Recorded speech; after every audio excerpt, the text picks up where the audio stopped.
வீட்டில் இருக்கிற 2 உருளைக்கிழங்கு வச்சு ஹோட்டல் ஸ்டைலில் இப்படி ஒரு தடவை செஞ்சு கொடுங்க. ஒரு 15-20 நிமிஷத்துலேயே செஞ்சு முடிச்சிடலாம்.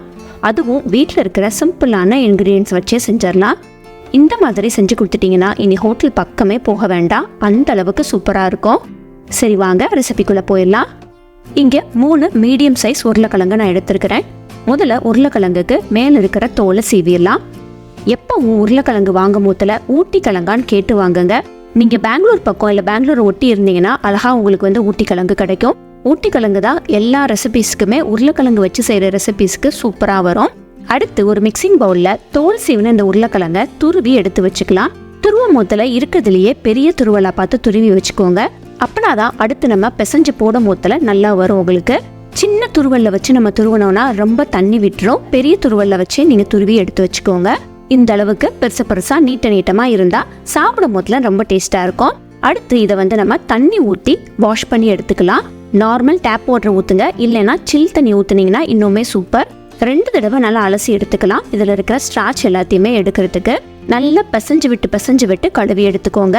இதை ஒரு வடிகட்டியில் போட்டு ஃபுல்லாக கம்ப்ளீட்டாக வடிச்சு எடுத்துடலாம். தண்ணி ஒரு சொட்டு கூட இல்லாமல் பார்த்துக்கோங்க.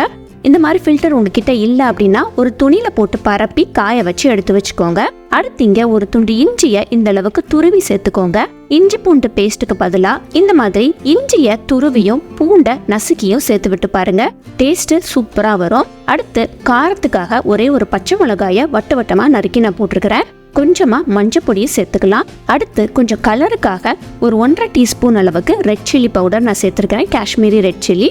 1/2 டீஸ்பூன் மிளகுத்தூளும் சேர்த்துக்கலாம். அடுத்து இது கூட 1/2 டீஸ்பூன் அளவுக்கு கரம் மசாலா சேர்த்து விட்டுக்கோங்க. இந்த கரம் மசாலா நம்ம சேர்க்கும் போதுல இந்த ரெசிபிக்குரிய ஸ்மெல்லே தனியாக இருக்கும். குழந்தைங்களுக்கு ரொம்ப ரொம்ப பிடிக்கும். இது உருளைக்கிழங்குனால கொஞ்சமா பெருங்காயப்பொடியும் நான் சேர்த்துருக்கிறேன். அடுத்து ஒரு 1/4 கப் அளவுக்கு அரிசி மாவு சேர்த்து விட்டுக்கலாம். கூடவே 2 டேபிள் ஸ்பூன் மைதா, ஒரே 1 டேபிள் ஸ்பூன் கார்ன்ஃப்ளவர் மாவு சேர்த்துக்கலாம். மைதா ஒரு பைண்டிங் ஏஜென்ட்டை ஆட் பண்ணும், எல்லாத்தையும் ஒன்னா சேர்க்கறதுக்காக. கார்ன்ஃப்ளவர் வெளியில இருக்கிற லேயர் நல்லா கிறிஸ்பியா வரதுக்காக. அடுத்து ஒரு கொத்து கருவேப்பிலைய பொடியா நறுக்கி சேர்த்துருக்கிறேன். அதே மாதிரி கொஞ்சமா கொத்தமல்லி தலையும் பொடியா நறுக்கி சேர்த்துக்கலாம். ஒரு 1/2 எலுமிச்சம்பழம் பழத்தோட ஜூஸை மட்டும் பிழிஞ்சு விட்டுக்கோங்க, ஒரு லைட்டான ஒரு புளிப்பு சுவைக்காக. எலுமிச்சம்பழத்துக்கு பதிலாக உங்ககிட்ட ஆம்ச்சூர் பவுடர் இருந்தா கூட நீங்க அதை கூட யூஸ் பண்ணிக்கலாம். இதுக்கு தேவையான அளவு உப்பு போட்டு இதை நல்லா நம்ம ஒரு தடவை கலந்து விட்டுறலாம். முதல்ல கலந்து விடும் போதுல எந்தவித ஈரப்பதமே இல்லாத மாதிரி இருக்கும். கொஞ்சம் உதிரியா ரொம்ப தூளா இருக்கிற மாதிரி இருக்கும். இதை அப்படியே ஒரு தட்டு போட்டு ஒரு 10 நிமிஷம் மூடி வச்சிட்டீங்கன்னா போதும். உருளைக்கிழங்குல உப்பு போட்டனால பயங்கரமா தண்ணி விட்டுரும். அதுக்கப்புறமேட்டி நல்லா பிசைஞ்சு விட்டு நல்லா அழுத்தி பிசைஞ்சு விட்டுட்டீங்கன்னா இந்த அளவுக்கு நல்லா சொதன்னு வந்துடும். மறுபடியும் நான் ஞாபகப்படுத்துறேன், ஒரு சொட்டு தண்ணி கூட விடாதீங்க. தண்ணி விடாமையே இந்த அளவுக்கு சொதன்னு வந்துடும். ஸோ இது அப்படியே ஓரமா இருக்கட்டும். ஒரு டீப்பான ஒரு கடாயா எடுத்து வச்சுக்கோங்க. அதில் இந்த பக்கோடாவை பொரிச்செடுக்கிறதுக்கு தேவையான அளவு எண்ணெய் விட்டு எண்ணெய் காயவும் ஒன்னொன்னா போட்டு பொரிச்சு எடுத்துக்கலாம். சின்ன உருண்டையா போடுங்க.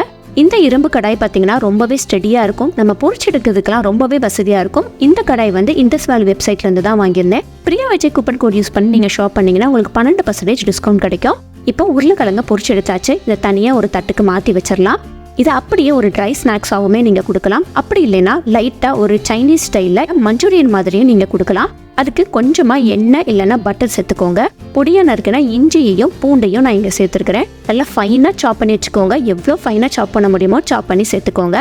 கொஞ்சமாக பச்சை மிளகாவோட மேலே இருக்கிற தோலை மட்டும், அதாவது விதையை நீக்கிட்டு தோலை மட்டும் சேர்த்துருக்கிறேன். பொடியாக நறுக்கின பெரிய வெங்காயம் 1.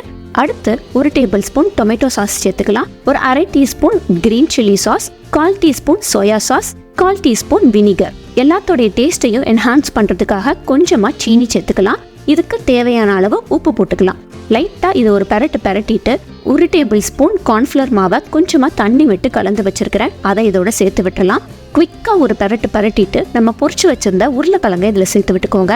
ஒரு தடவை பெரட்டி பாருங்க. ரொம்ப ட்ரையா இருந்தது அப்படின்னா 1 மடக்கு தண்ணி ஊற்றி லைட்டா பெரட்டி விட்டுட்டீங்கன்னா சூப்பரான பொட்டேட்டோ மஞ்சூரியன் நமக்கு வீட்லயே ரெடி பண்ணிடலாம்.